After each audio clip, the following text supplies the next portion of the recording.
What is up, ladies and gentlemen? It is the Ultimate Cleveland Sports Show, 2-minute warning show, post-game show. Myself, Earl the Pearl, joining us from the UCSS studios downtown. G. Bush will be with us here in a second. As soon as the game comes back on, I'm going to turn my camera away from the TV, and we'll run through the last 2 minutes here as the Browns attempt to come back and knock off the Indianapolis Colts. They currently trail 38-33 with 2 minutes left. They're on the 35-yard line. And Earl, before we get back to the action, in your wildest dreams, did you see today's game playing out how it has up to this point? No, this is not what I expected. I knew that it was a possibility that this could happen. I was in for G. Bush yesterday on the barbershop, and I talked about two things. One, I talked about that I felt like the Cleveland Browns should have rested Deshaun Watson another week. Yep. I didn't feel like that it was necessarily a need to rush him back this week versus the Colts. The Browns got a good defense, got a good run game. I talked about how those things travel, but I also talked about that this was a trap game. They going into a hostile environment like Lucas Oil Field. You didn't need to play down to your opponent, that you needed to maintain the momentum that you gained from beating the 49ers last week, bring it in and handle your business. It's been a tough game for the Cleveland Browns defense. The quarterback play has been pathetic no matter who's been out there. The offense still shows to be pedestrian no matter who's out there. So, it's frustrating because the quarterback play won't allow the offense to be great, and the offense is not good enough to basically execute without, quality at every position. And so it's one of those things to where you don't have a quarterback that can actually execute what's going on right now. The quarterback play hasn't been good, and the system don't look like it's that good either. So, it's pretty bad on that side of the ball. That is all fair. The game is coming back once again. If you are just joining us and have not been watching, the Browns have the ball at Indianapolis's 36-yard line, 1st and 10. Pierre Strong just got a 15-yard carry. I'm stressed out too, Ray.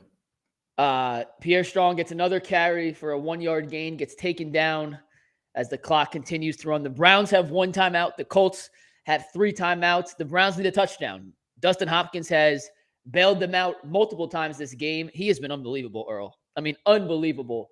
And we will talk about the quarterback play, the defense, the kicking, the weapons, the decision to play Watson. We're going to get to all that as Walker drop backs, and he finds DPJ to the 20-yard line, wide open in the middle of the field. The Browns have 90 seconds, 1 timeout, and they're going to have a couple opportunities here to get the ball in the end zone here, Earl. Last week against the Niners, on the game-winning drive, P.J. Walker was 0 for 5. However, he still led them to the game-winning field goal. He has been much better on this 2-minute drill. The Browns hand it off to Pierre Strong, gets tackled for a 2-yard loss. 2nd and 12 here with a minute to play. And Earl, you said you're a little behind, right? Yeah. You kind of ruining it for me in live action, but unfortunately, we have to kind of do it this way. We got G. Bush in the house here. So, G, let's welcome G on. G, how you doing today? How you feel, bro? Well, maybe G's not ready. We can't hear G. G, Ant's gonna work on you as you guys get ready. 3rd and 8 here, 45 seconds. The Browns just used their timeout after a 6-yard Amari Cooper completion near the sideline. 3rd and 8 from, I'm going to guess the 18, 17-yard line. Deshaun Watson in the huddle with P.J. Walker and Stefanski talking it over here. Or what are you calling? 3rd and 4 from the 16. What are you dialing up here? Earl dropped. It's just me, so you guys are going to hang with me here. What's up, Ant? Hey, I think my mic was muted. Hey, I'll hop in until G gets his mic sorted out and Earl gets his video sorted out. I am behind you, though. Well, there's people in the chat who are ahead of us. It is crazy. We live in a world where we could talk to people on the other side of the world, and we have 7 different times depending on which streaming service you're using here. Yeah, no, I know. All right, 3rd and 4. 3 receivers to the left of Walker. He drops back under pressure, and he fumbled. That's a fumble. That's the DeForest Buckner recovered. That's the game. Holy shit. Oh, man. Yeah, I'm reading the chat. I'm about to see it myself. That was a wide what? I need to see a replay here. There was a wide open rusher, unblocked, untouched on the line, untouched, who's coming in. I'm looking to see, are we going to get an incomplete pass here? Are they going to say his arm was moving forward? This is going to go to review. EJ Speed's the one who was untouched. I think that's a fumble. That's close, though. Holy hell, that's close. If it stands as a fumble, the Colts recover, and that will end the game. If it is an incomplete pass, the Browns will live to see another day. There's a flag on the play. The referees are talking, discussing. I think it's incomplete. His arm was that's right on the edge. The call on the field was fumble, so it has to be inconclusive evidence to overturn it. It doesn't matter. Negated. Illegal contact on the defense. Automatic first down for the Browns. The Browns live to see another day. Whew. I just had a mini panic attack. Damn panic attack, Ant.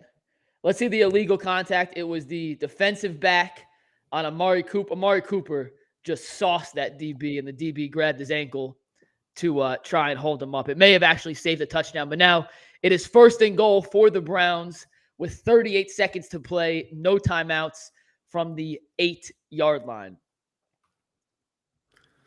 Colts coach Shane Steichen is livid with the call. I think it's the right call. I mean, he clearly tried to take Amari Cooper down after he broke free. The refs are coming over to speak something again. I'm trying to read lips here because I don't have the audio on, guys. Here, I can turn mine on. But I'm so far behind you at this point. Well, the play's under review. I think the question is, and Earl, correct me if I'm wrong, if a pass isn't thrown and it's a fumble beforehand, does the illegal contact get negated almost like a tipped pass negates pass interference?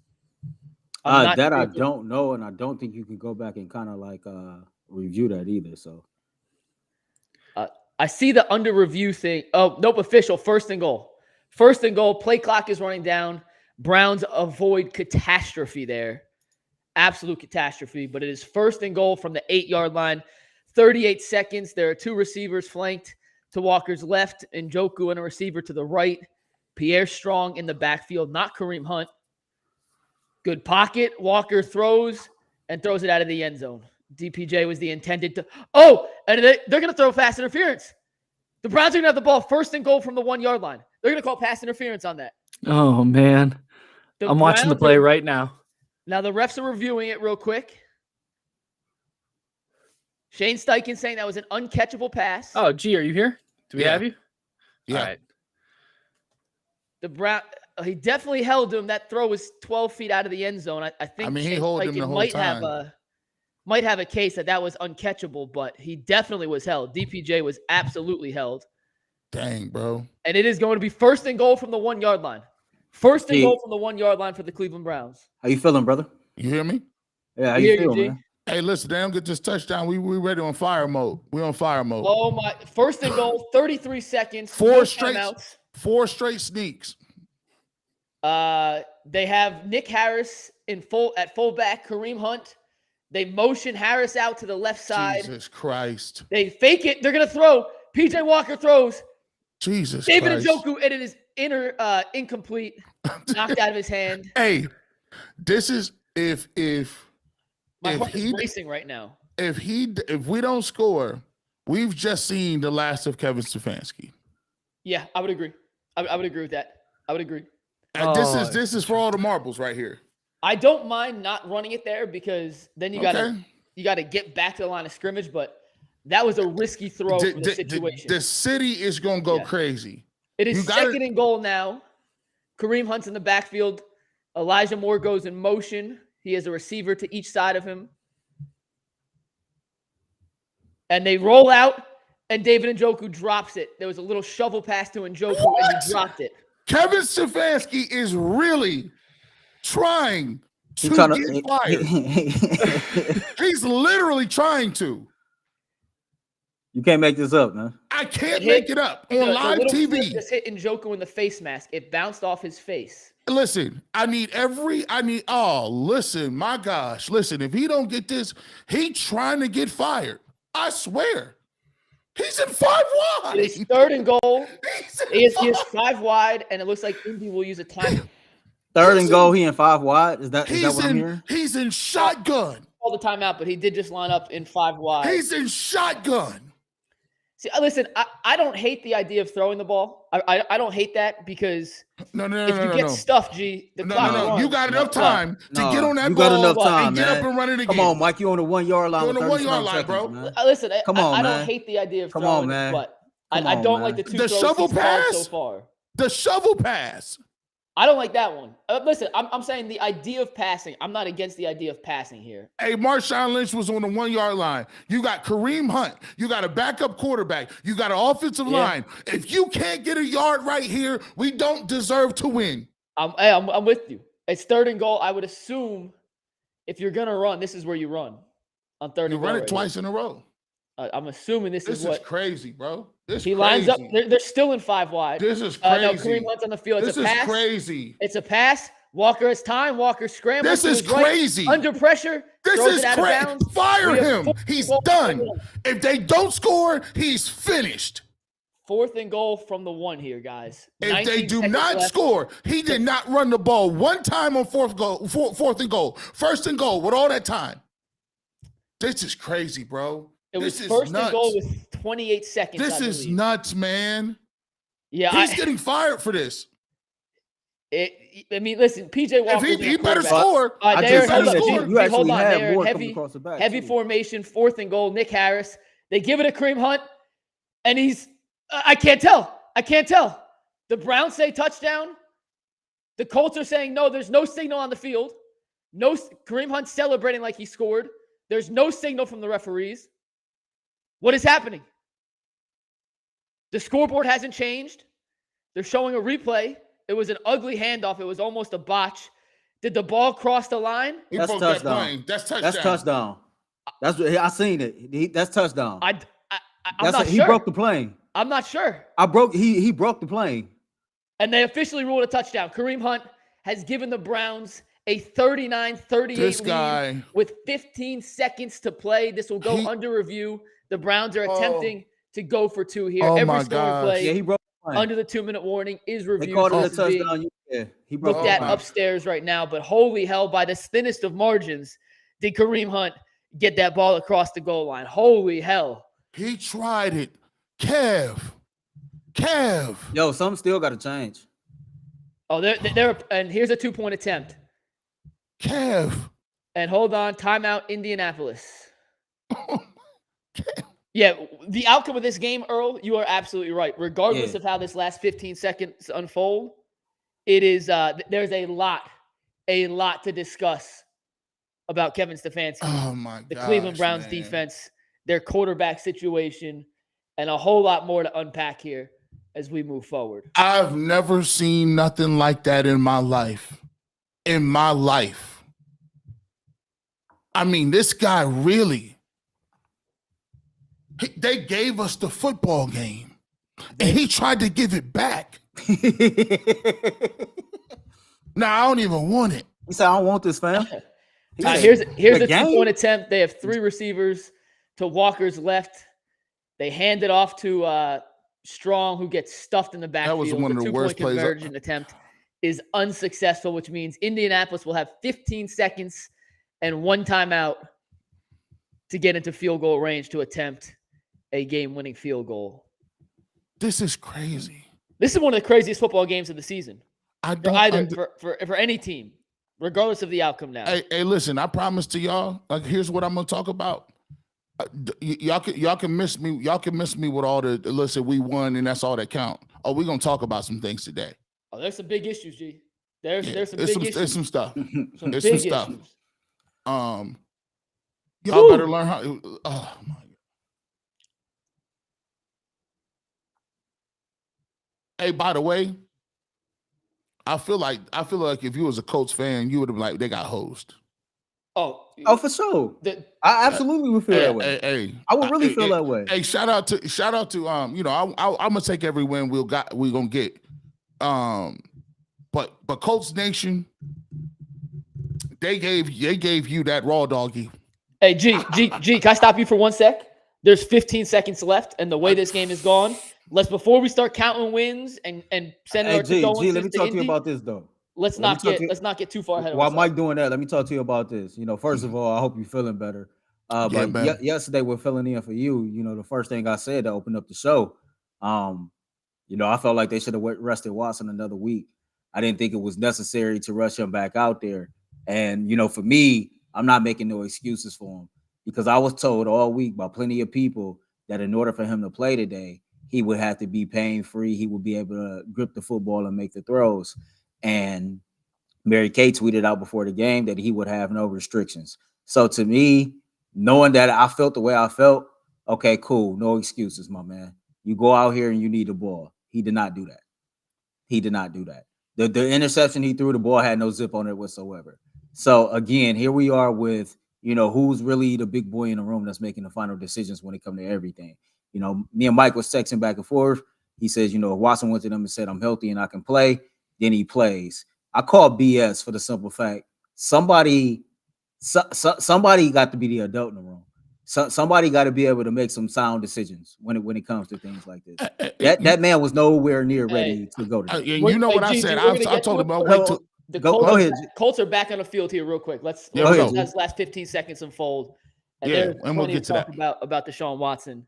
But the Colts with 15 seconds and one timeout are starting from their own 25-yard line. Hopkins. They have to play regular defense. They can, this is another one. We're going to watch. I'm not sure how strong of a leg Matt Gay has. Minshew has 4 receivers, 3 to his right, 1 to his left, Taylor in the backfield. Browns have 4 guys on the line of scrimmage. Everyone else is 20 yards downfield. Minshew steps up, pick the ball throws off. It across, and it's Anthony Walker had a chance to intercept it, dropped the interception. In the game, son. 9 seconds left. There's still a timeout for Indianapolis. If that pass had been completed, it would have been to around the 45-yard line, but Anthony Walker with a nice PBU, but he could have intercepted in the game, son. The game. I don't care nothing about pass. I want until this clock strikes 0. I don't care about. We need a pass rush too. Yeah. All right. Here comes the second down attempt. 9 seconds left. 3 receivers to Minshew's left, to his right. 1 to his left. 4 down linemen for the Browns. Everyone else 20 yards downfield. Minshew with the decent pocket. Fumble. Good job. And he's fumbles, recovery, Brown, game, set, match. Agbo Okwankwo with the game-sealing fumble recovery. Zadarius Smith. No angels on the field. And your Cleveland Browns have won back-to-back games for the first time this season. It was ugly. Warm the bus God up. damn it, a win's a win, G. Warm the bus up, man. Listen, get out of here before they decide to take this win back. And let me just give you this. The Cleveland Browns today, they got the win they needed to get. They hit 4-2.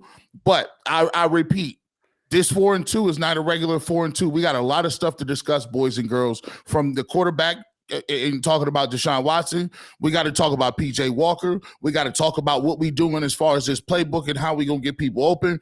But we 4-2, they got to win. And I'm going to celebrate that win. Yeah. But let me tell you something. Deshaun Watson is not ready to play. When I was on UCSS, I was on record saying I wouldn't play him to the Ravens game. That's multiple games ahead. And today what happened was he got out there, the first pass check down behind somebody, threw a couple of interceptions, and the first time that he got hit, he went to go back and land on that elbow, and guess what? That was all she wrote. Didn't even lift the helmet with that helmet. Now you got to figure something out, McNuggets. I feel if you're the Cleveland Browns, you can't wait on Deshaun Watson.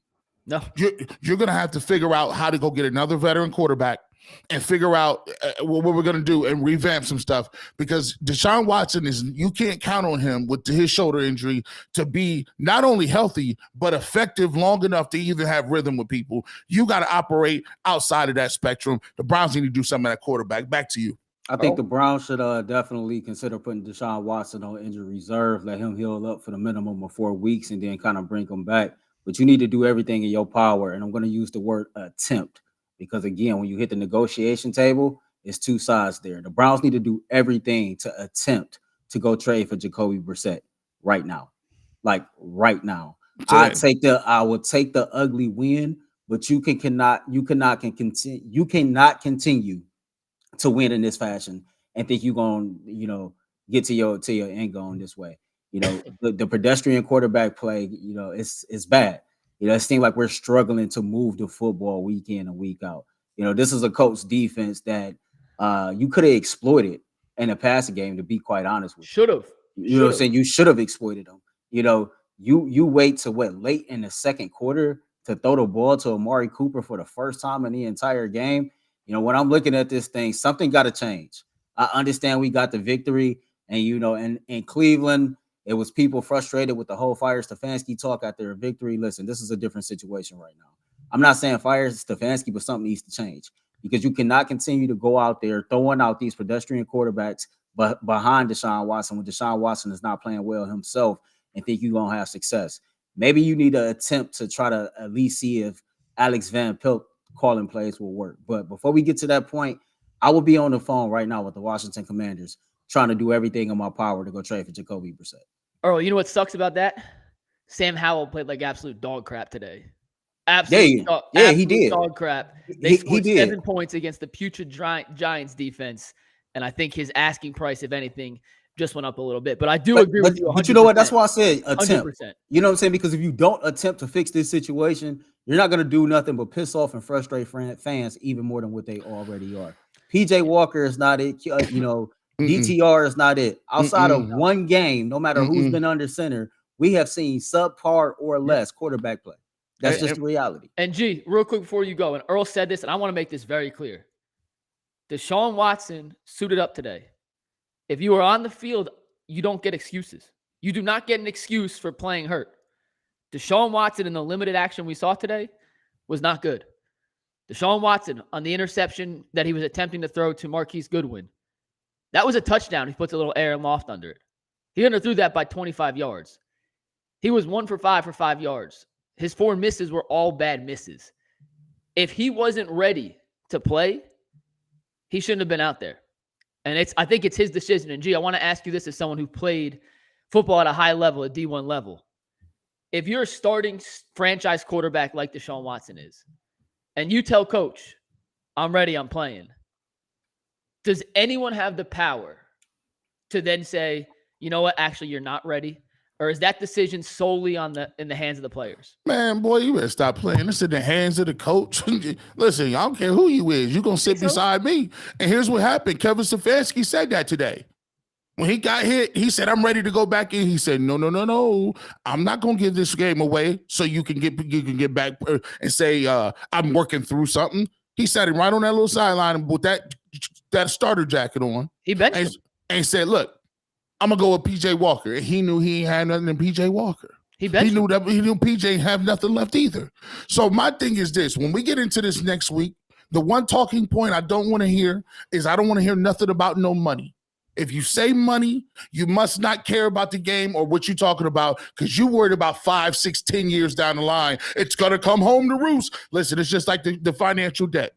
I don't care about no financial debt. As long as the military keep getting paid and all of the people get paid that need to get paid, who cares about the national debt? We got programs to pay for, Medicaid and Medicare, and you sitting here talking about we're going to cut this. We ain't cutting nothing. The bottom line, the Cleveland Browns need to go out and get a quarterback veteran. And it don't do you no good saying, well, who's available then?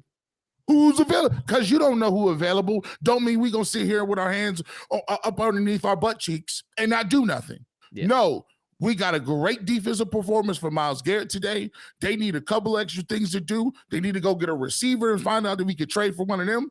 And we need to build on this 4-2. Keep it pushing. But, PJ, we salute you. Like Diddy said, hey, man, you going to get some money? But you ain't gonna get no money here, Playboy. I'm sorry. We gotta keep it pushing. I mean, the issues is plentiful though. I mean, they truly are, and it starts right there with the quarterback play. Like I said before, man, no matter who's been under center, the quarterback play hasn't been good.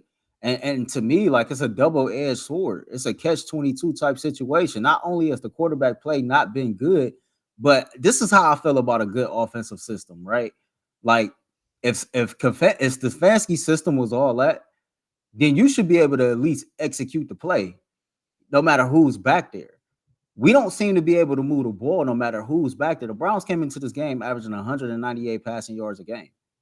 You know what I mean? We don't have a receiver outside of Amari Cooper that's done much at all. What happened You to know that what I play? mean? So like happened what I'm trying to Earl? understand is it's like, okay, like, yeah, I know for a fact the quarterback play is not been up to par, but man, the offense as just in its whole totality is stagnant.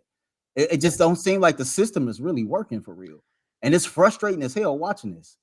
And it feels like in totality, G, and we'll break down parts of the game. We'll get back to the quarterback in a sec. But from an overall Cleveland Browns perspective, we took 10 steps forward against San Francisco to take 8 back today. The defense did not play at the same level it had, despite the fact they forced turnovers. Myles Garrett played as good of a game as I can remember any individual defensive player playing since I've been watching football. 25 years now. He was that good. He was that disruptive. But they also defensively missed more tackles than I think they did in the first 5 games combined. They got pressure. Jordan Elliott made a couple plays. Jordan Elliott played his tail off moved today. the ball. And G, in the first quarter, I tweeted this, but I felt like we were in some Freaky Friday situation where Gardner Minshew, who just ran for a 20-yard touchdown, looked like 2020 Deshaun Watson, and Deshaun Watson, who had just thrown 2 interceptions, looked like the 2-10 starter, who is Gardner Minshew. It was like a Freaky Friday. They switch body situation. So we'll get back to the quarterbacks in a sec, but defensively, G, I mean, this was a win's a win, but we were talking about this defense in the same category as the 85 Bears, the 2000 Ravens, and we just gave up 38 points to Gardner Minshew. So here's what I'm telling everybody about turnovers. Just because you're getting turnovers don't mean you're going to win no games. Like, defense is a totality type thing. Today, how many turnovers they get? Myles Garrett got a strip sack, right? They got a strip sack to end the game. Denzel Ward got an interception. They have four turnovers, I believe. They got 4 turnovers, gave up 38 points. So what do you want? You want them to give up 20 points, 14 points with no turnovers? So maybe that could end that talking point about turnovers, right? Because you got to do both of them. Now, here's the thing. Give them credit where credit is due. Moss, Taylor ran the ball hard.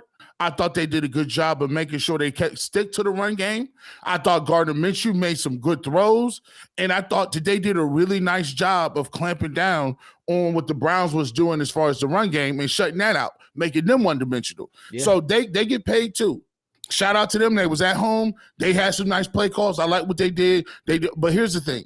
Your defense is not going to shut out everybody. Your defense is going to have games where they're going to get points. The question is, can you still get the points? And the game ball, these 2 people today won you that football game. One better be the kicker. Hopkins and Myles Garrett. Because without Myles Garrett, I mean, he had multiple tackles, multiple TFLs. He was good on the run game. Hopkins hit multiple 54-yard field goals. So as we talk about it, complimentary football, right? Mm-hmm. At the end of the game, you got the calls that you needed to get you there. But like I said, we'll probably get to this later. Kevin, come on, man. You tried. They gave you the game on a silver platter. See, these are the type of things that I talk about because you almost gave that game back to them. And we got to figure out what a shovel pass. These are the things that get me with Kevin Stefanski because he shows glimpses here and there. And like at the end of the half, I thought he did a good job of getting points at the end of the half with PJ Walker. Then you have that whatever you call that on the goal line. They're just lucky if the ball bounced their way this game, but they got some long-term stuff to figure out because you're not going to win games like this moving forward every single week if you count on pass interferences and balls bouncing your way. I mean, as far as the defense go, I mean, to what G said, like, sometimes it's not about what we did wrong. It's about what the other team did right. We're going into week 7 in the NFL, and we already know the NFL is designed for offenses to like explode and for like points to be put on the board. If you go back to the Thursday night football game, I think this was the first time that if you bet the under on the total points, you lost. And so if you just look throughout the league, for the most part, people is putting up points now. And so, kudos to the coach. They came in here with a game plan as well. You know what I mean? They knew that what they was up against with the Browns defense. They put extra emphasis on making sure that they were prepared so that they can execute and give themselves an opportunity to win. So I take nothing away from what they did. Could the Browns defense have been better? Absolutely, they could have been better. Josh Downs, the rookie wide receiver that they have, man, he looks like he's going to be explosive. They did everything they needed to do to give themselves an opportunity to win. Our defensive performance aside, It's just when you look at the totality of the situation, yeah, the Browns finally forced the turnovers, but they gave up more touchdowns in one game than they have given up this entire season combined. And so it's like, pick your poison.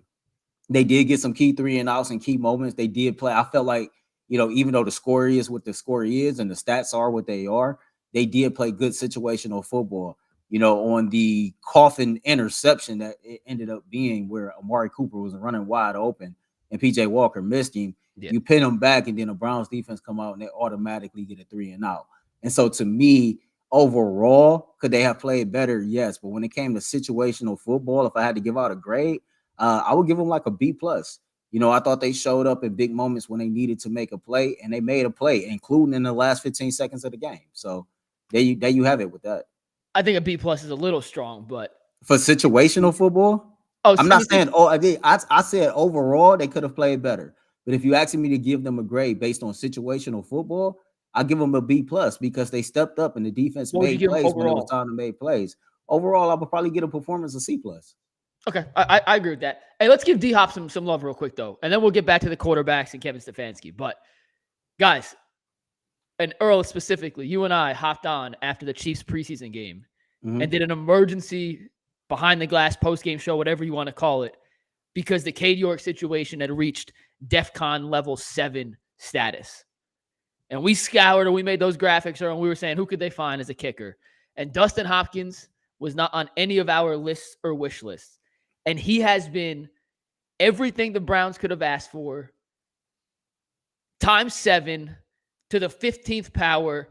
And today, Dustin Hopkins was the second best player on the field behind Myles Garrett.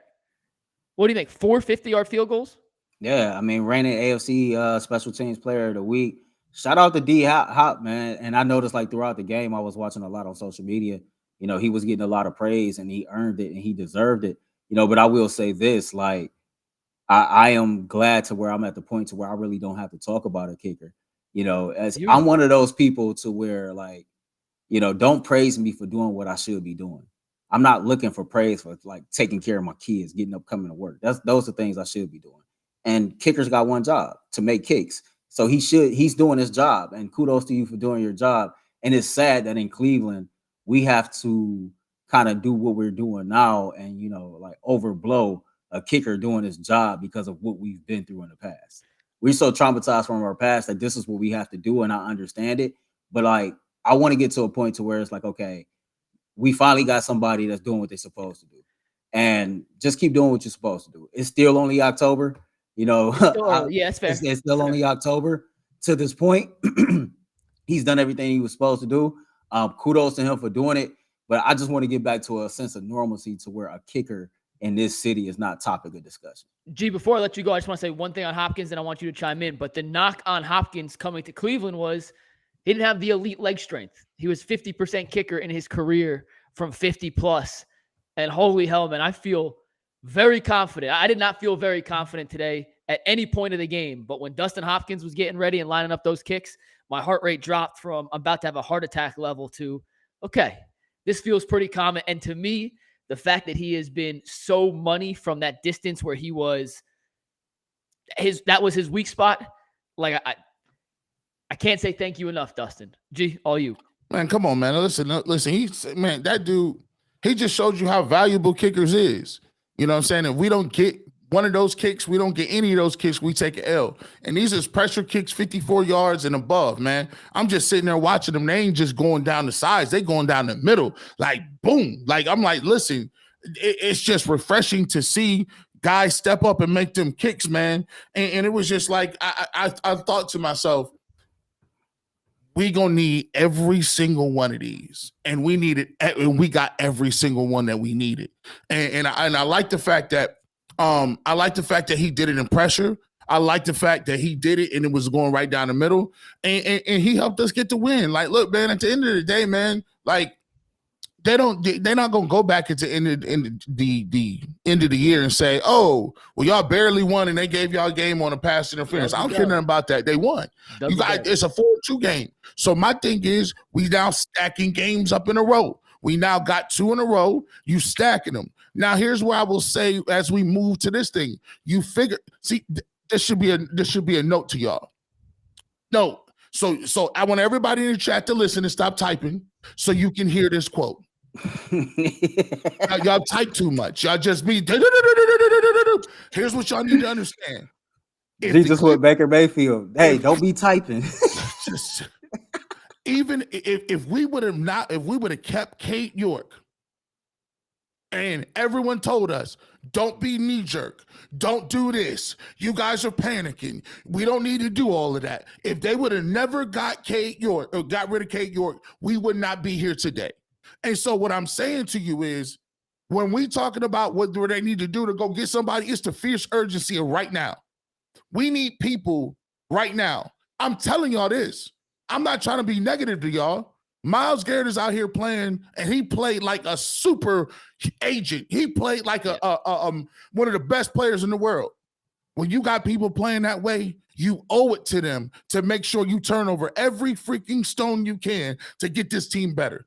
PJ Walker, I appreciate you what you did for me this game. You had some plays, the feathery ball to Elijah Moore down the right sideline. I love that play. But at the end of the day, that's not going to get it done moving forward. We like you.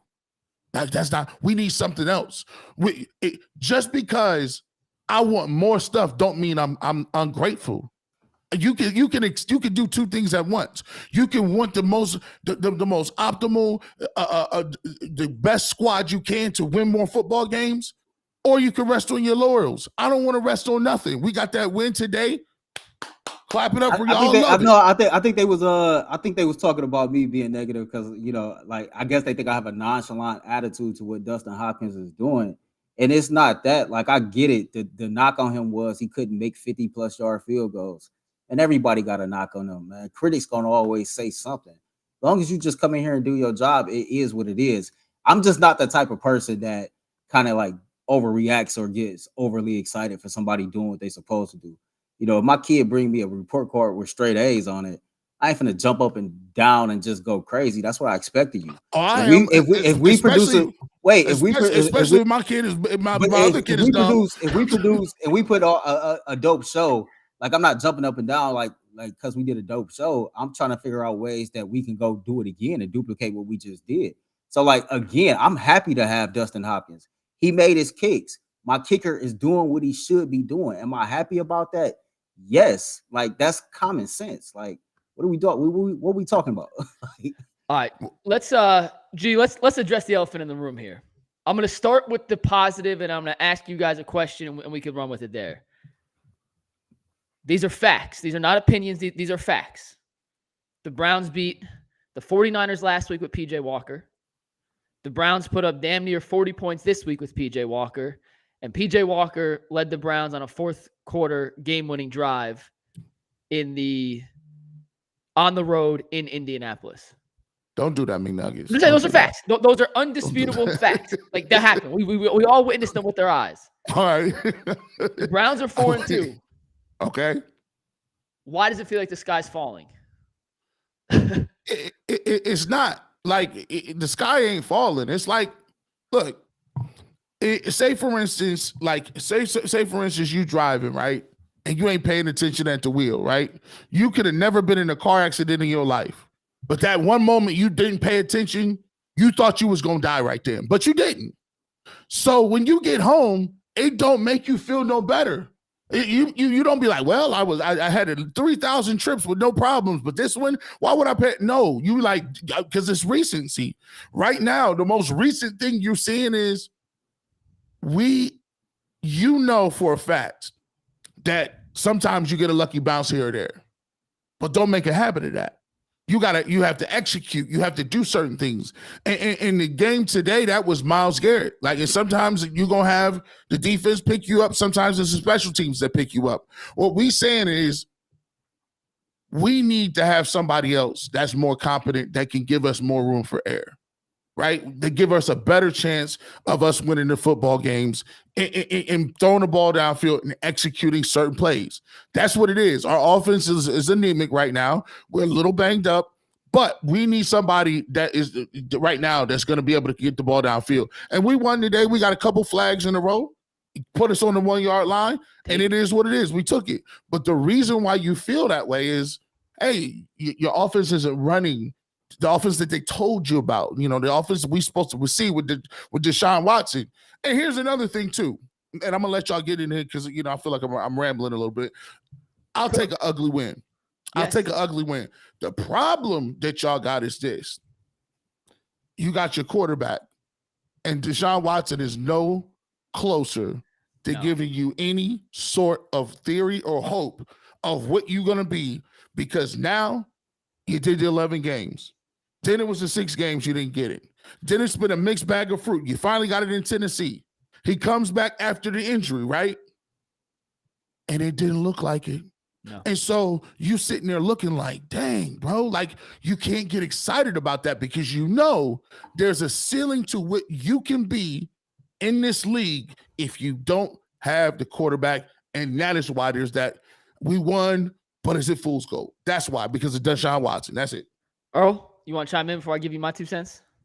I mean, a win is a win. Like, I'm going to always take a dub. Like, ain't nobody never turned down no wins.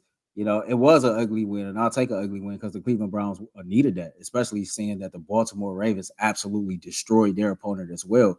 So you want to be able to keep pace in the AFC North. Any game that you can go win in the NFL, you take it. It's not pretty. It's not going to always be pretty. You're never going to always put it together in all 3 phases of football. And if you can walk away like most people are, frustrated with certain aspects of the game, but you still came away victorious, then cool. At the end of the day, the Browns did what they needed to do. They won the game, and we talked about stacking victories. Now that's 2 in a row. Come back, try to see if you can fix what's broken, try to see if you can kind of get this offense moving in a better direction, and prepare yourself to go play the Seattle Seahawks. So, the frustration comes from because the expectations are what they are. That's just common sense. Like, we was told that we was getting an offense that was going to be explosive. We talked about all these different packages that was installed for Elijah Moore that will create big explosive plays. We haven't seen that. The Donovan Peoples-Jones that we seen last year, we haven't seen that dude this year. Amari Cooper has been the only constant on the offensive side of the ball. And so when you can walk away victorious, like, though you're frustrated with many elements of the game, cool, you're going to always take that. I'd rather take that than, walking away a loser. Like, yeah, every day of the week. Every day of the week. Gee, here's the most hard pill to swallow from what I saw today. Deshaun Watson gets hit on that second, what would have been interception. He comes out of the game. Aditi, our dear friend Aditi, comes on the broadcast and says he was cleared from concussion protocol and the hit did not affect his right shoulder whatsoever. And then Kevin Stefanski decided to let PJ Walker lead the team after that moving forward. Maybe I'm reading too much into it. And you can tell me if I'm wrong, but to me, that says Stefanski thought PJ Walker gave the Browns a better chance to win after what he saw from Deshaun on those first 3 drives than he felt Deshaun could give them at the status he is with his shoulder. And we just watched PJ Walker play 2 football games, G. If you don't think Deshaun is better than that, and you see him every day in practice way more than we could ever imagine or dream because we only get those little clips from Twitter in the 20-minute throwing sessions, then the Browns have much bigger issues looming on the horizon because this team with adequate and average quarterback play can win 11 games this season. With pure, minimalistic, average, you don't need special, you don't need bad, just average quarterback play, it's an 11-win football team. And PJ Walker ain't average.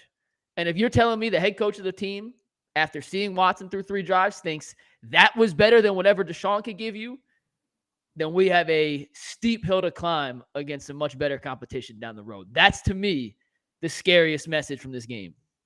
Well, look, frankly, he's not healthy. Let's be clear. He's definitely not. Definitely not healthy. So, I mean, they can say whatever they want to about it, how he worked or whatever. He couldn't even pick his helmet up on the sideline. He wasn't moving his right arm. Look, I'm a firm believer you're going to go out there and play. You got to play, and you didn't play well. After throwing those 2 interceptions, I think Kevin Stefanski learned from his lesson. He learned before when Baker was out there playing with an injury. He let Baker throw 2-3 interceptions a game and cost his team the game. He looked at the other side of the sideline and said, well, we got a hot dude in Myles Garrett. that are out here playing his tail off. I'm going to lean on the defense and special teams, right, to make enough plays for us. And guess what? The defense and special teams made enough plays for him to win. Now, hey, moving forward, to me, I said it on Twitter. I said it is now time to put that man Deshaun Watson on the sideline and let him all the way 100% heal. And you need to go out and find another quarterback that can complete passes down the field. And you can, even if watch this, even if you want to start off with PJ Walker, you need a veteran quarterback just in case PJ Walker goes in the tank that you could put in. Fact. That ain't gonna have no problems. And so when you do that, now you're setting yourself up where you don't have to get ready. You already ready. And if you don't like, and if PJ Walker's a guy you go eventually demote, you can start giving backups the time and play. And by the way, the names are going to be out there. The Carson Wentz, the Nick Foles of the world, the Jacoby Brissetts of the world. I take any three of those guys because they throw the ball better than PJ Walker. I'm not going to get all emotional and say he got 2 wins for me and I got to give him a chance to play us up. No, he's a backup. We're not going to do that. He played bad. We're not going to give him. We got to give him an opportunity to prove that we got a first-string quarterback that we still trying to do that with, and I told you he got to sit down. So right now, the 4-2 is looking good. We're going into Seattle, tough place to play. You got to play much better if they want to win there. But everything you want is right in front of you. You go to Seattle and get a win. G, let me throw one more name out there for a quarterback option. Brian Hoyer in Vegas, who started today, did not play well. He's going to get moved down to their third-string quarterback spot as the rookie Aiden O'Connell will start if Jimmy G's still not healthy. I'm not sure he's great, but he at least he's a veteran guy who I think I trust a little more than Walker. Earl, yes, all you. I do. I mean, for me, I think I threw a name out there earlier. It was Jameis Winston. I like Jameis Winston too. Jameis in a heartbeat. Yeah, like that's another veteran quarterback that can move the ball down the field. He's a high risk, high reward dude. This is a dude that'll throw 40 touchdowns and 40 interceptions in the same year. But he's been around for a long time, and I think if I couldn't get Jacoby Brissett, I would definitely make a call in New Orleans to see if I can go get Jameis Winston. Taylor Heineke too isn't starting in Atlanta, and I know Desmond Ridder has been far from what they had hoped for. But I would take Taylor Heineke in a heartbeat. Like if I'm Andrew Berry this week, actually not this week, right now. Like right now, screw whatever Stefanski says in the press conference. I'm on the phone and looking through every team's backup quarterback situation to see which teams are out of it. Hell, even the Giants who got a win today, like they're out of it. Tyrod Taylor's played pretty damn well the last 2 weeks. Like Tyrod Taylor has shown he threw for almost 300 yards and 2 touchdowns against the Washington Commanders today. I almost said the R word, but yeah. I mean, there are backup. My point is there are backup quarterbacks in this league that your offense doesn't fall off a cliff for. And maybe that is a knock on Stefanski, as you guys alluded to. Maybe that is an issue with this system. I think he gets credit for what they did last week against San Francisco. They did score 40 points with an XFL quarterback today, or 39 points with an XFL quarterback today, even though one of that was a defensive touchdown. He was far from perfect today, but Earl, to your point earlier, the offense comes to a halt without Watson, and it frankly hasn't been great with him either. Yeah, and not every team in the league does that when their starting quarterback goes out. And let me give you this too, though. I'm gonna say this. There's one reason that Kevin Stefanski gets credit, right? This was a game where they could have got beside themselves and the low-key got boat raced. Yeah. Because Deshaun Watson was playing, you got a game plan put in.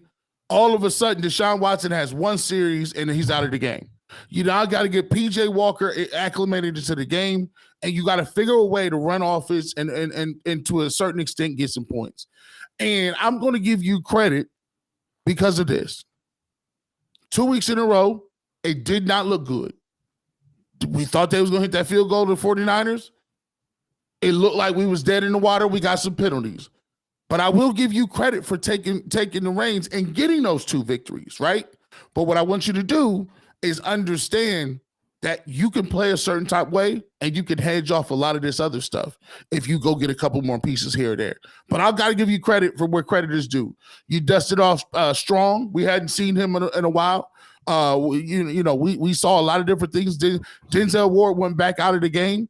So that concussion scares me, G. Yeah, that concussion. That's the one guy. You couldn't afford to get a concussion. I hope Denzel's okay, but that's his 5th concussion since entering the NFL now. And look like this too.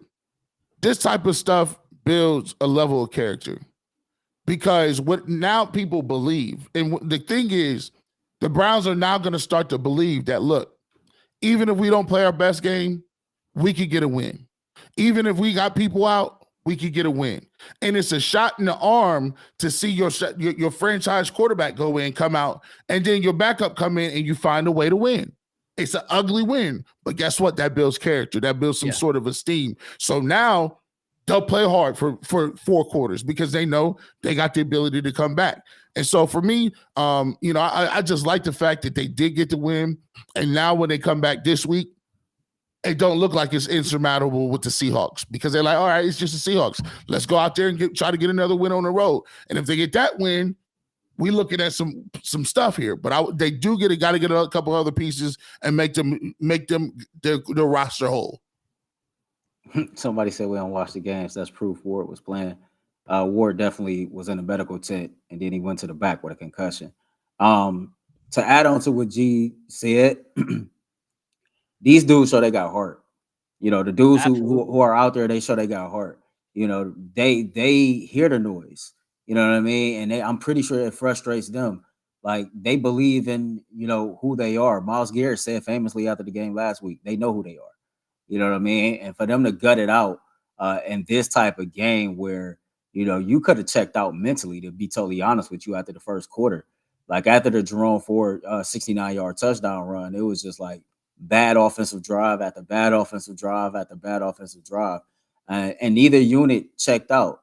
They hung in there. It was like a boxing match, man, with everybody just throwing haymakers left and right, back and forth, left and right. But at the end of the day, man, the Cleveland Browns walked away victorious, and it was ugly as hell.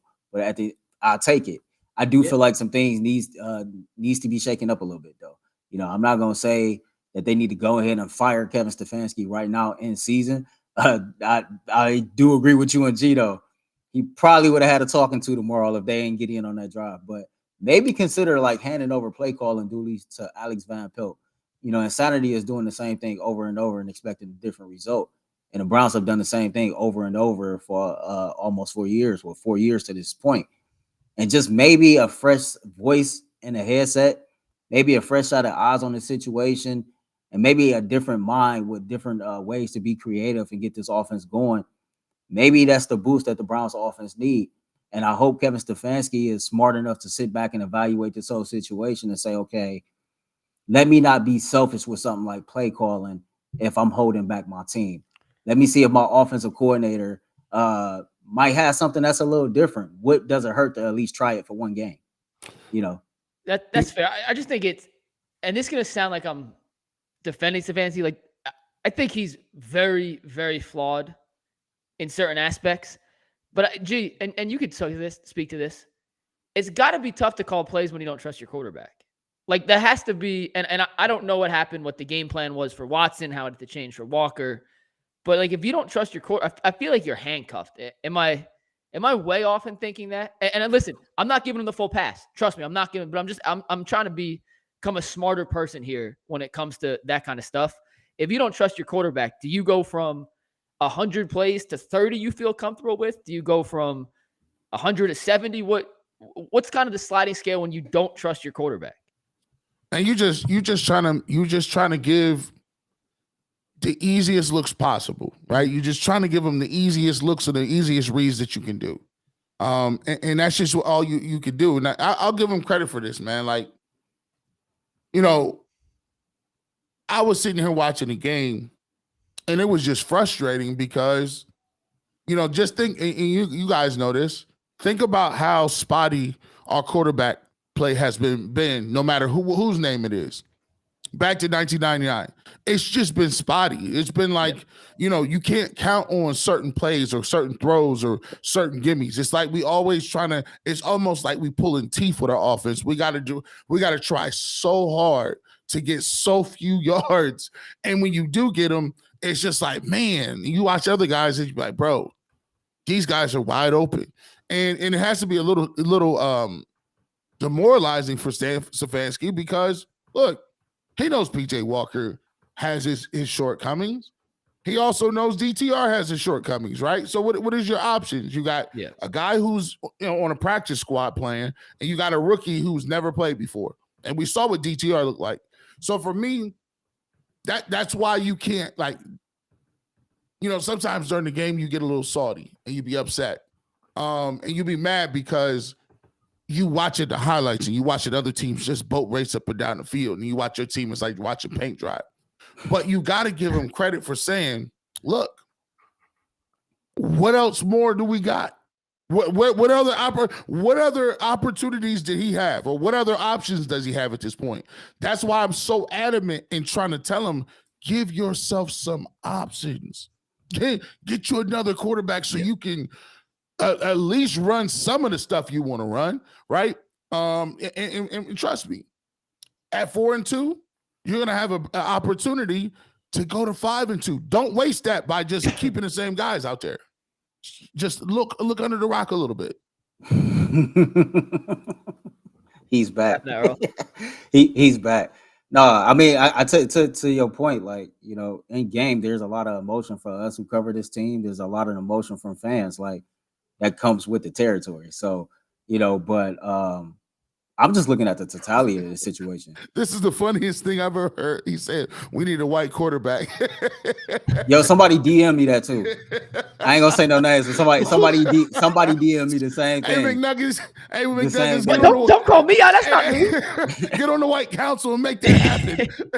If you can throw the ball, I don't care what the color of skin is. Like, and it's crazy, man, because y'all crazy. Like it's the Browns got some issues, you know what I mean? But like, we 4-2. And I think like people expect us. Oh boy. I'm reading the chat and people saying, I get it. I just don't want to be critical after a win. Okay, you don't have to be, but it's our job to sit up here and talk about what we've seen and what we feel based on the game.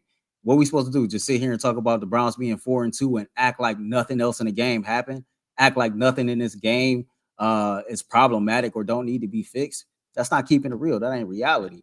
You know what I mean? The Browns do got some issues, but again, I'd rather be 4-2 with the issues that the Browns have versus having the issues that the Browns have and being 2-4 or worse. So, like, you got to take the bad with the good, and I'll take the bad with the good in this situation because we ain't the only team with issues, and it's plenty of teams with plenty of issues whose record is not ours. So, I'll take my problems over anybody else's. Gee, I got to do something really cool today. We have an interview coming out on Tuesday, by the way, with former Washington, Jacksonville, and Cincinnati coach Jay Gruden, who came in studio on Saturday. Super smart guy. Well, they were at BetJack today watching the game, and for the first half of the game, I got to go over to BetJack and sit with Coach Gruden and his son and watch the first half. And like I said, I played football in second grade 1 year. This dude coached in the NFL for 20 years. He's forgotten more football than the three of us will ever know. No offense, guys. That's the reality. And hearing him kind of break down some of the Browns stuff as it was going on was fascinating. And I want to highlight two things. And I'm going to tell you, the interview is going to air on Tuesday. Must-see interview. He told us about a trick play he drew up once that he never got to call, G, that I know you're going to lose your damn mind over. That'll work. I promise you. You're like, yo, this is definitely going to work. He drew it up when he was in Washington, and he never got to call it. And he tells the whole story. But three things I want to highlight from watching the first half with Jay. One, when the whole Watson injury thing and PJ Walker came in, he looked at me and goes, I would not want to be Kevin Stefanski at the podium right now. He's like, after the game, that is the worst place to be in trying to answer these questions. I would not want to be there. Two, his respect for Myles Garrett was through the roof. And when a football guy who knows football and an offensive mind who knows football like that is going goo-goo for a defensive player making plays, it is fascinating to see the way he described it. He was talking about how he would have tried to block him up, and eventually after the strip sack, he just says, it don't matter what you draw up. Myles is too good. It doesn't matter. And lastly, G, real quick, and then I want you to chime in. Yeah. We were talking about the run game, and he was talking about how Stefanski has like an interesting philosophy in the run game with how he sets up certain blocks. And to me, this is like football 101 that I don't necessarily know, and maybe you see it, but he talked about some of the angles that Stefanski wants his offensive lineman to block on, and that Jerome Ford touchdown run the sea parted because they hit the angles of their zone blocks perfectly. And he said a lot of these running backs in the Browns system right now are like, and he doesn't watch the Browns every week, mind you. He's watching like this in live time. It looks like the running backs are a half step slow from hitting the crease where they need to be. He's like, they're actually blocked up a little better than the results would show, but the back isn't hitting the hole like on he said in rhythm. I think he meant on time, and maybe that makes sense to you. To me, it's something I never thought about, but does that make sense to you? Is what he's saying? Yeah, they're not. Listen, you have to what they call press front side and cut back side. So what they mean is that you got to press the hole, and when you see it, put your foot in the ground and then get vertical. Jerome Ford does it a lot when they running. That's why I don't like him on toss plays, because he tends to elongate the path and he gets knocked backwards. When you're throwing those plays, sometimes when you get a toss play, you're only going to be taking 2 steps before you cutting that up. Nick Chubb was brilliant at that. He'll catch a toss, and all of a sudden that toss was supposed to go C gap. He's cutting it north and south at A gap. That's just vision and some things they do. When they talk about Myles Garrett, I'm gonna start. Here's the thing. When I'm on the show on UCSS, I'm gonna start a whole nother different slogan. It's called "You Can't Say Nothing About Myles Garrett." At this point, there's no more low-hanging fruit for Myles Garrett. There's no slipping up and want to criticize him for flipping cars or showing up at OTAs. I don't want to hear that. No, if you're a reporter and you think Myles Garrett needs to show up at OTAs, you don't know what you're talking about. Myles Garrett is the best defensive player in the league. Nobody care. He wants to make you feel warm and fuzzy inside. He's the best defensive player in the league. Stop telling me about OTAs. You sound corny. Let's get that out of the way. Second of all, if you like, listen, I like the Guardians players, but listen, it's time for y'all to stop just rubbing Jose Ramirez in his back. He batted 275, but Myles Garrett get slandered. I like Jose, but we got our favorites in this town, and sometimes and somehow, because Myles Garrett don't have a shirt on, he's not the favorite. Listen, he's better than everybody you got. If you don't understand that, you were just writing for no reason. You're talking about nothing. Trust me, you can't do nothing better than Myles Garrett. His hair smell better than yours. He got more lotion than you. He got more cars. His Halloween posters is bigger. He's better than you at everything. He eat more steaks. He's fat. Matter of fact, he's good at tiddly winks. He's good at that. Just don't criticize the man and let him do whatever he wants. He's earned it. He's earned it. I say nothing about Myles Garrett. He could have 3 terrible games in a row. Man gave you 14 points and jumped over a whole line like Superman with his feet this high. It's almost like Dustin Hopkins and Myles Garrett kind of went and had a conversation on the sideline by themselves and like, hey, man, let's just go win this game our damn selves. Man.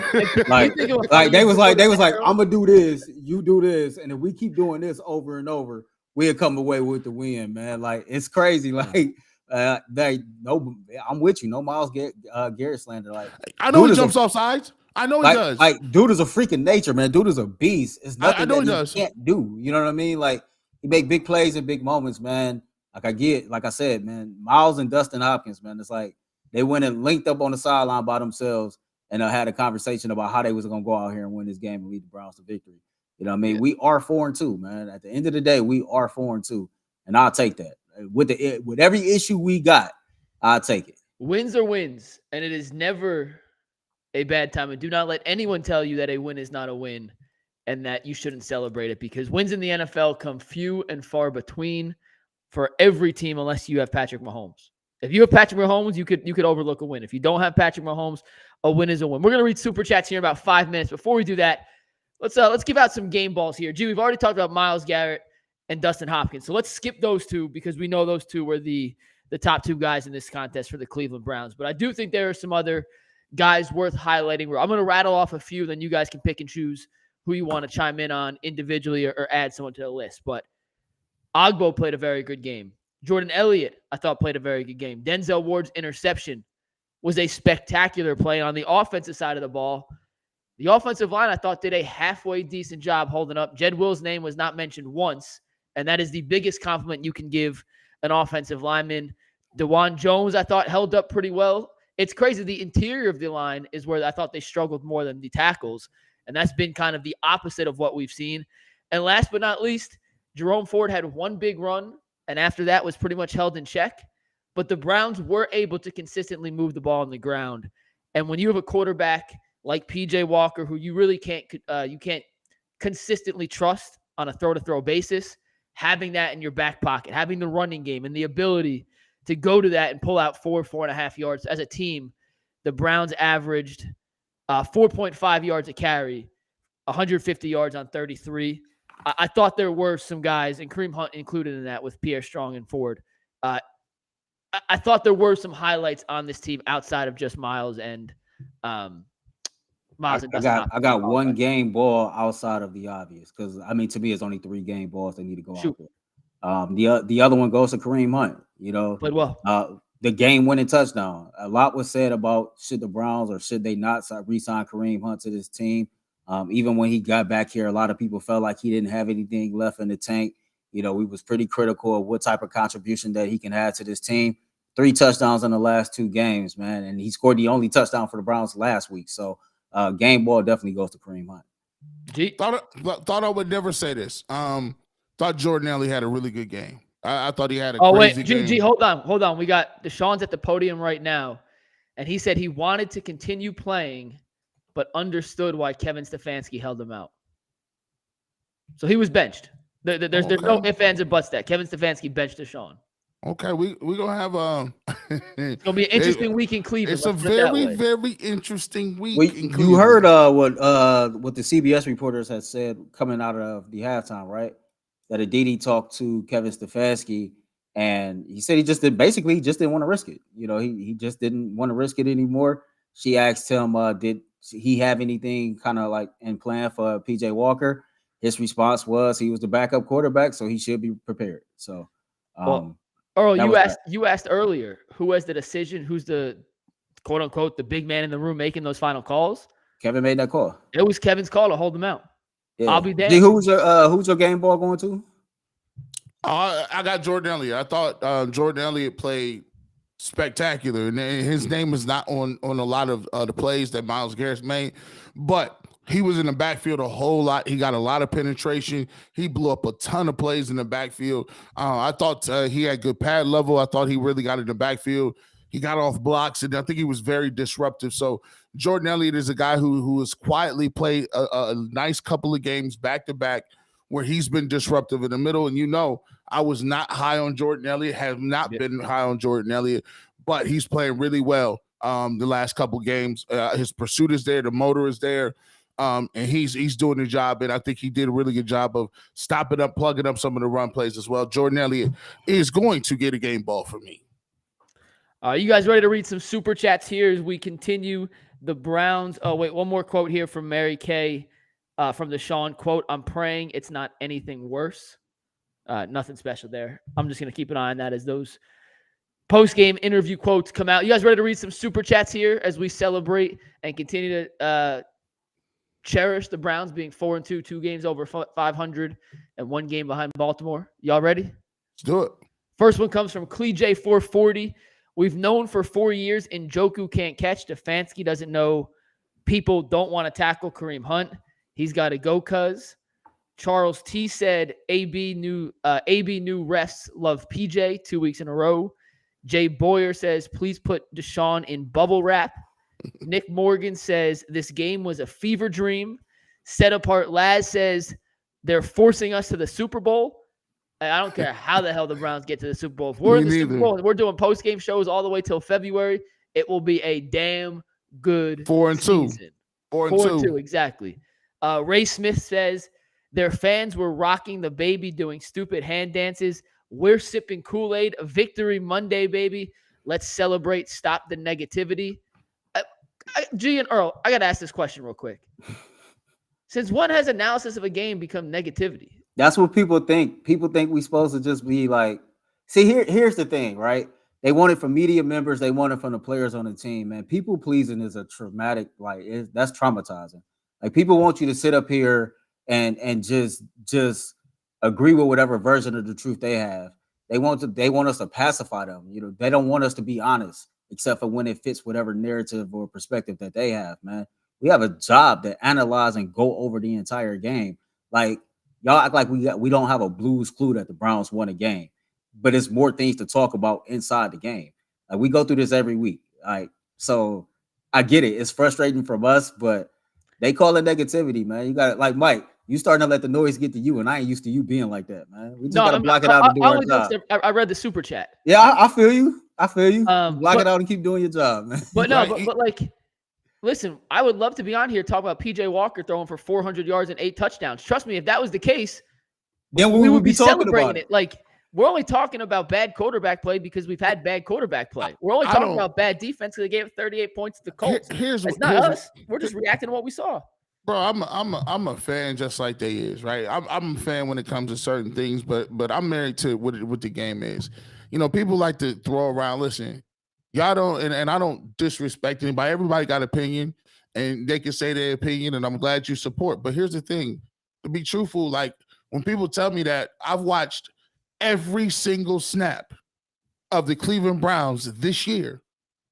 Nobody can say that. I got people that work.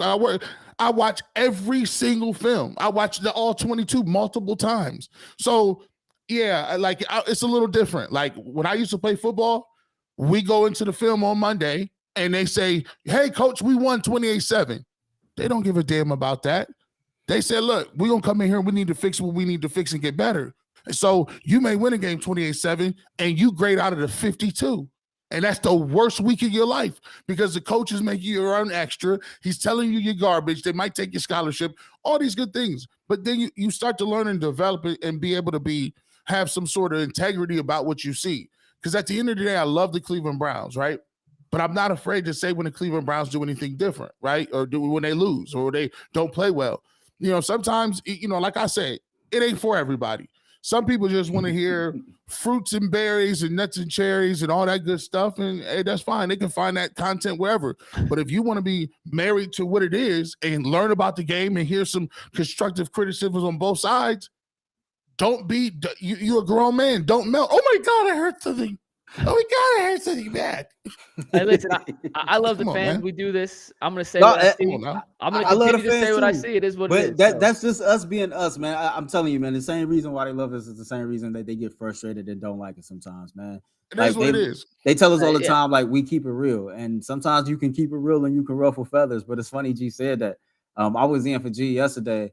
You know, I get a phone call after, man, you had a killer show. The only thing I wanted to talk about is I fumbled over my last segment. You know what I mean? Like, yeah, that whole killer show is cool and all, but I fumbled over my last segment. And so, like, you know, they gave me that energy when I was talking about D-Hop. It's not that I'm not happy. It's not that I don't recognize what he's doing. I'm just not built like that. It's just like, okay, yeah, you did keep going. Keep going. That's what it is. Let's get this win next week. Yeah, let's just keep going. We're trying to correct this so we can win next week again. That's what we're doing. I'm happy I got this right now. But I'm trying to win a Super Bowl, G. Until we win a Super Bowl, we got stuff to fix. Let's keep going. Set Apart Laz says Stefanski's playbook is trash. Nicole D says, let's get Jacoby back ASAP, agreeing with Earl's point earlier. The real JB3 says, we stole one, get on the bus, let's go home. Celebrate a win however you got to celebrate. Nothing else matters. Rob Cunningham says, hey, y'all, my girl Kelly Michelle and I agree that Watson was not ready and we need to address the backup quarterback spot. But screw it. Thank you to the football gods for today. Set Apart Laz says, Indy was carving. You want to chime in? No, I just putting my fours up. Okay. Set Apart Laz says, Indy was carving up our secondary like a Thanksgiving turkey. Fact. Jay Boyer said, what about Matt Ryan? Oh, Matt Ryan was cooked, but you got to do something. He's not my first choice, but you got to do something. He ain't my first choice either. Got to do something. Vernell Jackson says, Stefanski is too smart for his own good. Sleepy Leo says, if Watson ends up not working, we need baby Sanders. Oh, he's talking about Shador, Deion Sanders' kid. Yeah, he's going to be a top 5, top 10 pick. There's no, Deion Sanders already told him and Shiloh got to come back. Oh, so he's not coming out? So they was first he said, no, you got to come back. I seen that video. He told him and his son, he said, y'all ain't going nowhere. You ain't going nowhere. You got to help me get these recruits for this next year. Mel Kiper just had him as a top 10 prospect in his first early. Daddy said he can't go. So. Simple says, I really like Pierre Strong's ability to cut, and he seems to have that high-end speed. I do too. Why not give him a crack at more carries? Schwartz for head coach in 2024. He was in the game late. He was in the game late. I like the fact that he get north and south. He get north and south now. I like that. They should give him some more touches. AS says, we are in DEFCON 2 with the offense. Berry needs to be shopping for a quarterback immediately. Our defense is too good to squander. Our defense is too good to squander with a horrible passing game. We also need a number 2 receiver. That guy does not exist on the roster. Ray Fountain says, is it quarterback or receivers or both?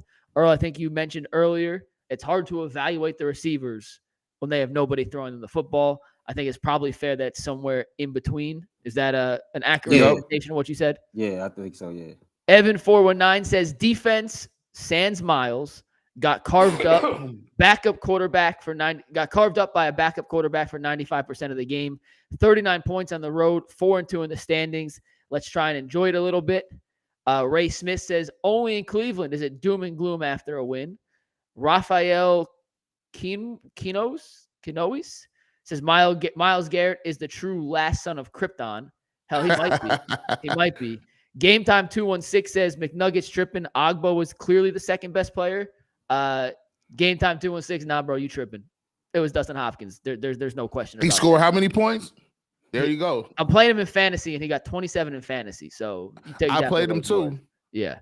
Raw Dog said, those goal line plays are exactly why people want Stefanski fired. Run the ball, but overall, we still owe the refs a huge thank you and still no worthy backup quarterback. Garrett put on a Hall of Fame performance. He was so good. He was so good. Vernell Jackson says, Earl, don't be that guy. This play calling is trash. Not sure what that was. I'm not even sure what that was alluding to, but okay. Brady says, how can anyone be mad with the Browns scoring 39 points? No one's mad. No one's mad. Are you mad, G? We just won. Are you mad? We won a game. Earl, you mad? The Browns averaged 19 points a game. They scored 20 more points than the average. I'm the leader of the Kool-Aid. What do you mean? Yeah. We averaged 19. We scored 20 points above what we averaged. I don't think nobody's mad about that. We doubled up, yeah. Clemson Eagle says Kevin Stefanski is not calling in game for his. I wish there was like a filter on some of these so I could read them first. Kevin Stefanski is not calling in game for his QB. You have a QB that's hurt, and you're not calling any short passes to get him in rhythm. James Stank said Harbaugh 2024. Antoine Jackson, go Browns, let's effing go. SG says we finally have a tough, resilient team in Cleveland. I don't care who's back there. I feel more confident in every game now. I think that, hey, we talk about Stefanski all the time as trying to get too cute, too pretty. He's a pretty boy, whatever. His team, at least this year, is pretty damn tough, mentally and physically. It's a pretty damn tough football team. And we don't usually associate those characteristics with Kevin Stefanski. Ray Smith says, I was addressing the fans, not the panel. Wood Dog MTG says, this team don't owe me nothing but wins, so I'll take them anyway we get them. I'm still on the Kool-Aid. Need me a flag, G. You know what it is. Get you that flag right now. Wave and tall. Last one, we got one more here. Antoine Jackson. This is the first time in history the ref screwed the other team for us to win. LOL, but I'll take it. They got them boys. And I think that's all we got, guys. We've been going for an hour 20. You have any final thoughts here before we wrap up? Yeah, I got some final thoughts. Listen. And real quick, G, before you go, I set you up. Bull just texted me. I just saw that. Bull wants to hop in here. Should we let Bull in for 5 minutes? That's the. I mean, if you want to, they said they're calling for Bull anyway. So. Yeah. All right, Bull, I'm going to send you a link. G, go off. I'm gonna get Bull in here. All right. I'm going to the barbershop. Peace. No, G, you don't leave. Give me your final thoughts. Oh, you want me to leave? You said get out. No. I'm saying you give me your final take. Shoot it out. Oh yeah, let me give you final. Listen, at the end of the day, bro. The Browns is 4-2. You got an opportunity. You 2 games over 500, and at the end of the year, they don't look up and see how you won these games. It's just all about if you won them or not. I think Kevin Stefanski showed a little bit something and saying that, you know what, I'm gonna just go with PJ Walker because at least he's not gonna throw these turnovers and throw these picks. So guess what? Deshaun Watson was posted up. I need Andrew Berry to do the same thing. though.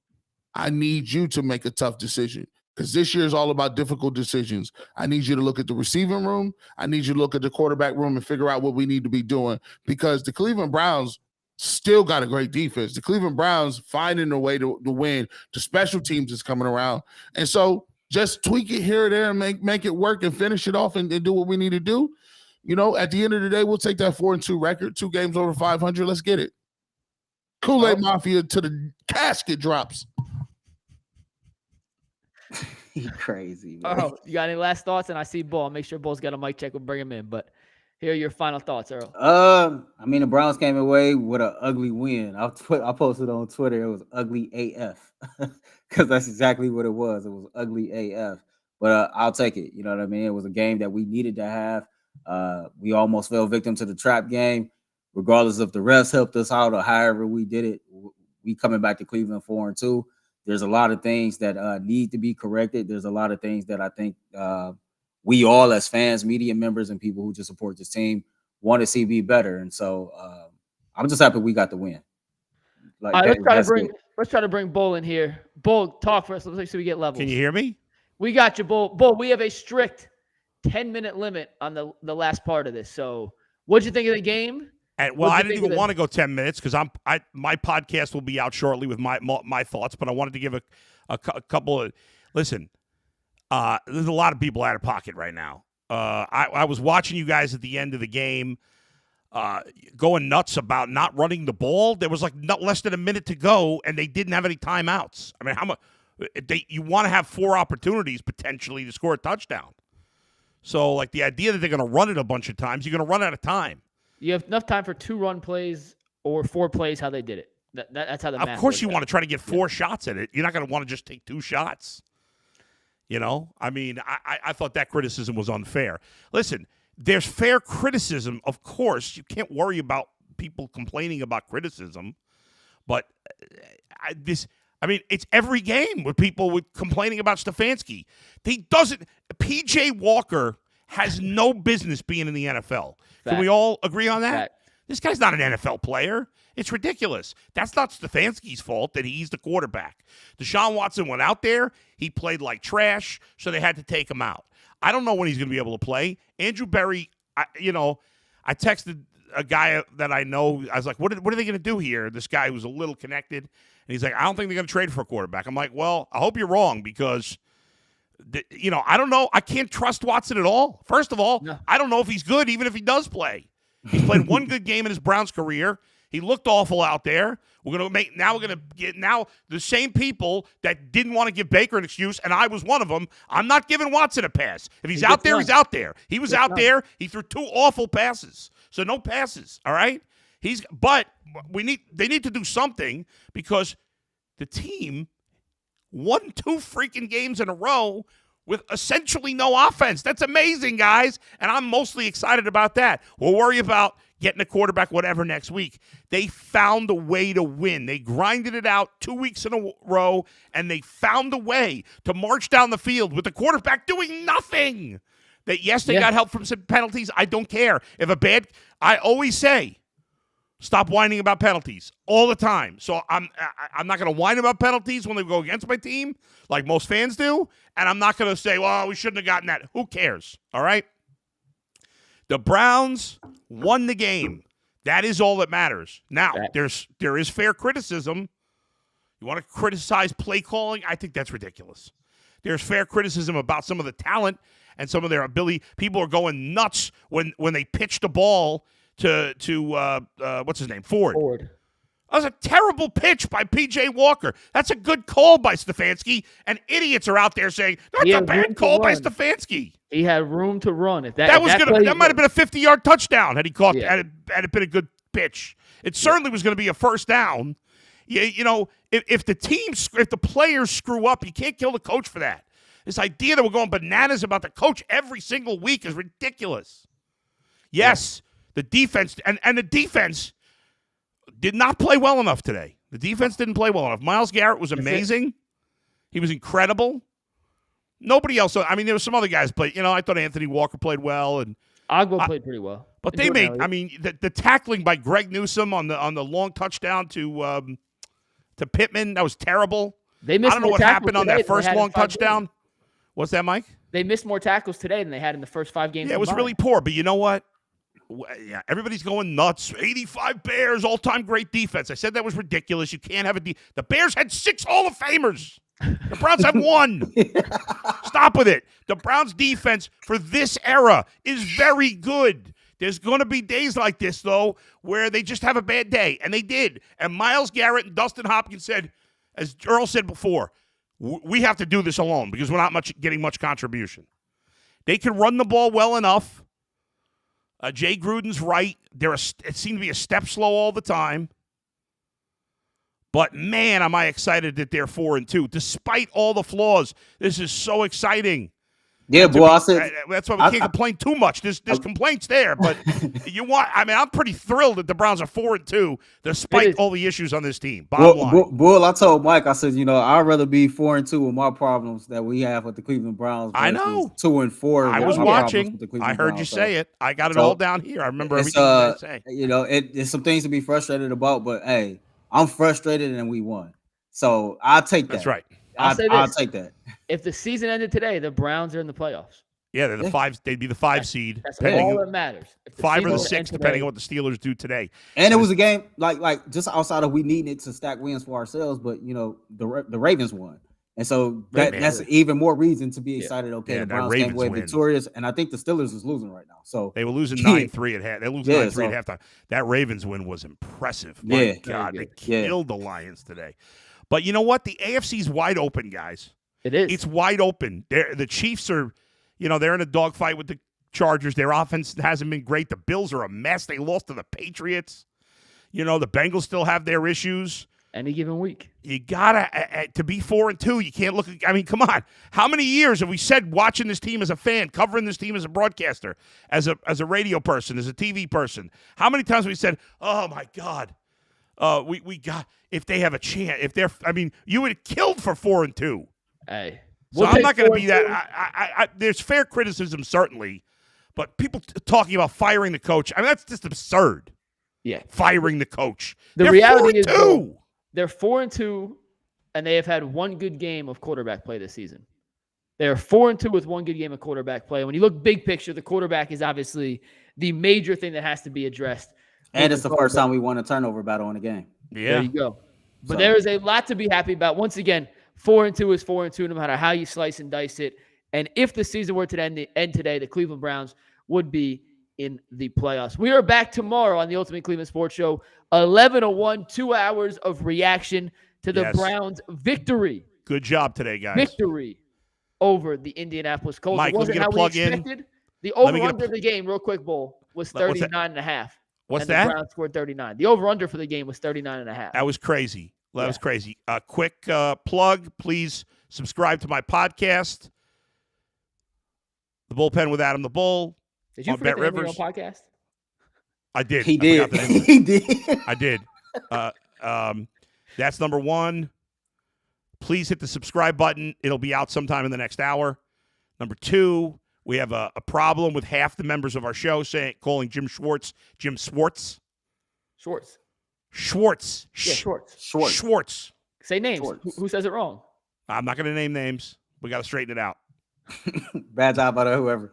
We have a secret huddle. Hey, random thought. If we was to have a paywall, like TV rated mature, it would probably be the conversations that we have before 11 a.m. I know we could never do that, but those conversations there, man. Yeah, we say inappropriate stuff. Yeah, I know. I know. That would not go well. We will see y'all tomorrow on the Ultimate Cleveland Sports Show after some inappropriate conversations before the 11 o'clock stream. But we will see y'all at 11 for Bull, for Earl, for G. It's a Browns dub. Peace.